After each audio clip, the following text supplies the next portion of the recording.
But Kapil काक साहब, ये जब ये खबर आई कि अरब लीग की और ओआईसी की मीटिंग एक साथ हो जाएगी, पहले दो अलग अलग दिन पे हुई थी, तो ये उम्मीद बढ़ी कि शायद वहां से कोई बड़ी पहल निकले। ये इनकी विवशता का कारण क्या है? क्या इनको फिलिस्तीन को इन्होंने पूरी तरीके से अनाथ छोड़ दिया है, या इनकी सेंसिबिलिटीज खत्म हो गई हैं, या कारण क्या है? ये असली कारण आपको क्या समझ में आता है इनका? नहीं, देखिए, सेंसिबिलिटीज तो अंतर्राष्ट्रीय समुदाय की भी खत्म हुई है। आप भारत का ही, हमारे देश की सेंसिबिलिटी देख लीजिएगा। जालिमाना, बेरहम, वहशियाना हमले। मैंने तो 2 युद्धों में हिस्सा लिया है। भारत और पाकिस्तान की बीमारी की है।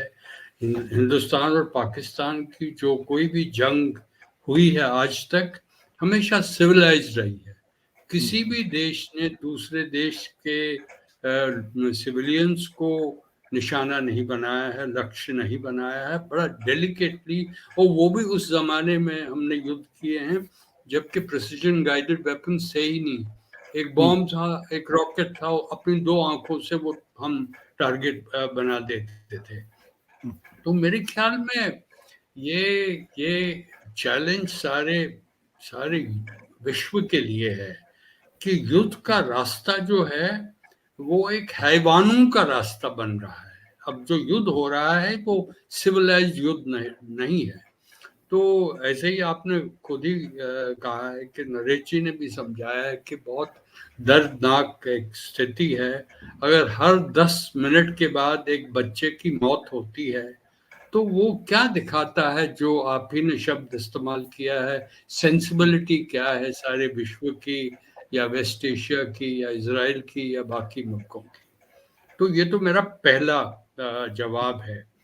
दूसरा, जो आशुतोष जी, जो इसके बैकग्राउंड में क्या है, ये मीटिंग क्यों हुई है? पहले तो दो मीटिंग्स होनी थी, फिर एक मीटिंग हुई। मेरे ख्याल में हमारे दर्शकों को ये जानने की बहुत ही आवश्यकता है। पहली ये है कि अरब देश, हम जानते हैं कि ये मोनर्कीज है, यहाँ पे कोई लोकतंत्र नहीं है। तो ये बड़े डेलिकेटली पॉइज्ड हैं। वो सऊदी अरब हो, बहरीन हो, लेबनान हो, या सीरिया हो, तो इनको दबाव जो है स्ट्रीट से आता है। तो वो देख रहे हैं कि जो गली है, अरब की गली है, उस पे लोगों की सोच विचार क्या है, इसको इन्होंने एसेस किया है। दूसरा, इन्होंने देखा है कि जैसे मेरे मित्र नरेश जी अभी कह रहे थे, लंदन में डेमोन्स्ट्रेशन हुई हैं, सारे विश्व में डेमोन्स्ट्रेशन हुई है। इसका भी पब्लिक ओपिनियन जो है, ग्लोबल पब्लिक ओपिनियन, ये लीडरान को एक तरीके का प्रेशर डालता है, दबाव डालता है कि आप कुछ कीजिए। तीसरा जो है कि ये मुल्कों ने एक मौका ढूंढा है कि इस वक्त सारे आलम की, सारे विश्व की सिंपथीज एक तरीके से पैलेस्टीनियंस की तरफ जा रही है। तो इसलिए हमें एक तरीके का दबाव अमेरिका और यूरोप पे, जैसे लंदन की बात की गई है, आपके डिसमिसल हुआ है किसी का, वो भी कहा है कि ये एक हेट एजिटेशन है। ये हेट एजिटेशन नहीं है, सिविलाइज्ड एजिटेशन है। तो मेरे ख्याल में ये कारण था कि ये मीटिंग बुलाई गई है। ये 2 मीटिंग को एक मीटिंग में क्यों किया गया कि जो वीरवार के मीटिंग हुई थी, वहां उन्होंने देखा कि बहुत ही तकसीम है, डिवीजन है अरब ओपिनियन में, अरब इस्लामिक ओपिनियन, जिसका जिक्र आपने भी किया है कि एक तरफ हम देखते हैं कि कठोर कार्रवाई करनी चाहिए, हमें रिश्ते तोड़ने चाहिए, तेल वापसी की काम है, इकोनॉमिक ब्लॉकेड होना चाहिए, एयर फ्लाइट्स की रिस्ट्रिक्शन लगानी चाहिए।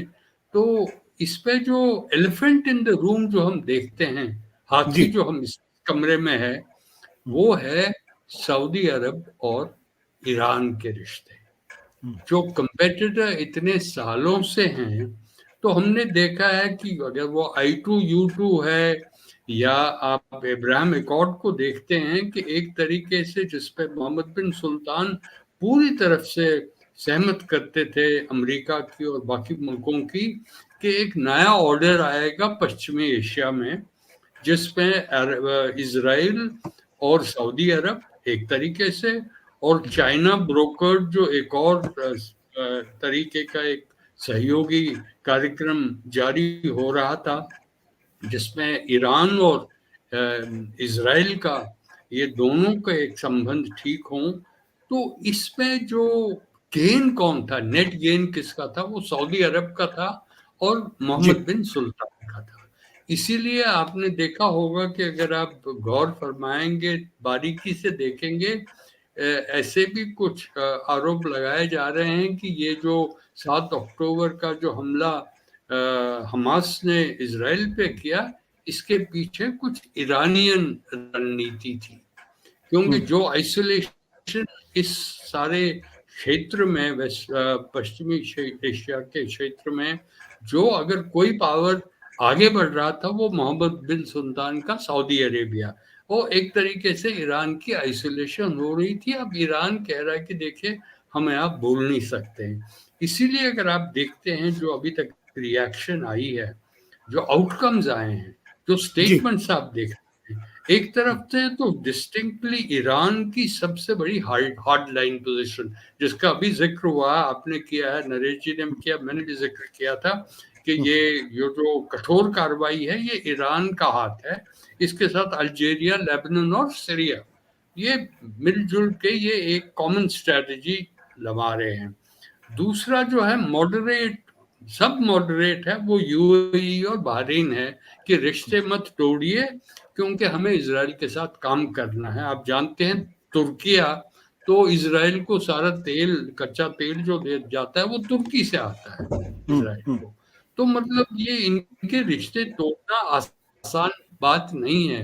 हाँ, लेक्चरबाजी आप कर सकते हैं रियाद में, मगर जो हकीकत, जमीनी हकीकत है, अगर आप सुरक्षा के दृष्टिकोण से देखें या इंटरनेशनल रिलेशंस के दृष्टिकोण से देखें या ग्लोबल जियो स्ट्रेटेजिक ऑर्डर की दृष्टिकोण से देखें, तो मेरे ख्याल में काफी लिमिटेशंस है। मगर ये कहना कि कुछ नहीं करना चाहिए, ये बिल्कुल मेरे ख्याल में गैर जिम्मेदाराना बात है, क्योंकि ऐसे जो युद्ध हो रहा है, हर 10 मिनट के बाद एक बच्चा मरता है, अस्पतालों पे अटैक्स हो रहे हैं, हमले हो रहे हैं, और किसी तरीके से जो एक इजराइल जो एक डेमोक्रेसी है, लोकतंत्र है, वो एक टेररिस्ट स्टेट बन गई है। ये हमें बहुत दुख होता है, क्योंकि मैं मौजूद था डिसीजन मेकिंग अपैरेटस पे जब हमारे इजराइल के साथ रिश्ते शुरू हुए थे जी। उस वक्त से हमने देखा कि देखिए हम आइसोलेट हो रहे हैं, इनके साथ रिश्ते बढ़ने चाहिए रणनीतिक के दृष्टिकोण से और हमारे डिफेंस के दृष्टिकोण से। आप जानते हैं कारगिल के युद्ध में इजराइल ने हमें मदद की थी, युद्ध हो रहा था उस वक्त उन्होंने मदद की थी। मगर ये हमें, हमारे लिए भी ये बनता है कि देखिए अगर हम एक विकसित देश के रास्ते पे जा रहे हैं तो हमारी डिप्लोमेसी जो है वो भी वो रिफ्लेक्ट करना चाहिए कि आप ग्रेट पावर बनेंगे तो किस बलबूते से बढ़ेंगे।